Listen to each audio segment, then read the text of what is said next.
বঙ্গবন্ধুর প্রতিকৃতি সব সরকারি ও শিক্ষা প্রতিষ্ঠানে রাখতে হবে।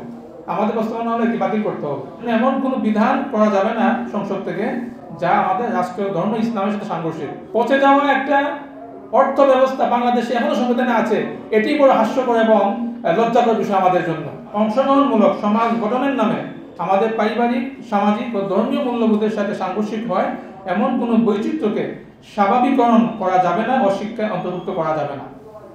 এখানে দুটি বিষয় আমরা বলার চেষ্টা করেছি।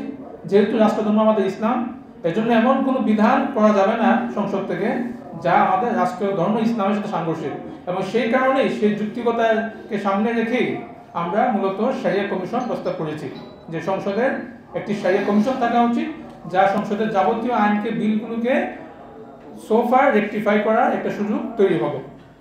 পাশাপাশি ইনক্লুসিভ সোসাইটি বা অংশগ্রহণমূলক সমাজ, এই শব্দগুলোর আড়ালে কোনো প্রকার এলজিবিটি, সমকামিতা, এগুলো যেন আমাদের সংবিধানে যুক্ত না হয়, আমাদের পাঠ্যপুস্তকে যুক্ত না হয়, কারণ এটি রাষ্ট্রধর্ম ইসলামের সাথে সাংঘর্ষিক।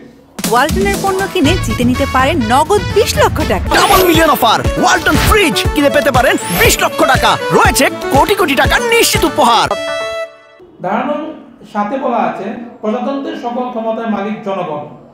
আচ্ছা, ধারণার 4-এ করতে বলা আছে এর আগে বঙ্গবন্ধুর প্রতিকৃতি সব সরকারি ও শিক্ষা প্রতিষ্ঠানে রাখতে হবে। আমাদের প্রস্তাবনা হলো এটি বাতিল করতে হবে।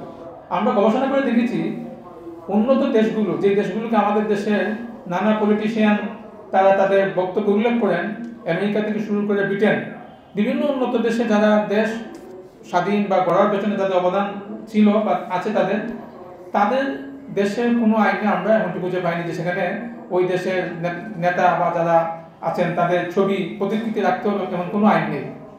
সুতরাং এটি একটি অতিরঞ্জন এবং এর মাধ্যমে দেশকে একটি বিশৃঙ্খলা এবং অস্থিতিশীলের দিকে অনেক ক্ষেত্রেই এগিয়ে দেওয়ার পেছনে দায়ী। এটি বাদ দিতে হবে। ধারণার সাথে বলা আছে প্রজাতন্ত্রের সকল ক্ষমতার মালিক জনগণ। আমাদের প্রস্তাবনা হলো রাষ্ট্রধর্ম যেহেতু ইসলাম, সুতরাং এই কথাটি ইসলামের আকীদার সাথে সাংঘর্ষিক। বড় কথাটি হবে এরকম: সকল ক্ষমতা উৎস আল্লাহ তাআলা, প্রজাতন্ত্রের সকল ক্ষমতার মালিক আল্লাহ তাআলার প্রতিনিধি জনগণ, যা রাষ্ট্রধর্ম ইসলামের অনুগত হইবে। এইভাবে আমরা প্যারাফ্রাইজিং করার পরামর্শ এবং প্রস্তাব দিয়েছি। ধারণার 10-এ বলা আছে মানুষের উপর মানুষের শোষণ হইতে মুক্ত, ন্যায়ানুগ ও সাম্যবাদী সমাজ লাভ নিশ্চিত করিবার জন্য সমাজতান্ত্রিক অর্থনৈতিক ব্যবস্থা প্রতিষ্ঠা করা হইবে। আমরা একটু আগে বলেছি যে আমাদের দেশে সমাজতান্ত্রিক কোনো অর্থ ব্যবস্থা থাকতে পারে না। বাংলাদেশ কেন, পৃথিবীর কোথাও এখন সমাজতান্ত্রিক রাষ্ট্র ব্যবস্থা পুরোপুরি নেই। পচে যাওয়া একটা অর্থ ব্যবস্থা বাংলাদেশে এখনো সংবিধানে আছে, এটি বড় হাস্যকর এবং লজ্জাকর বিষয় আমাদের জন্য।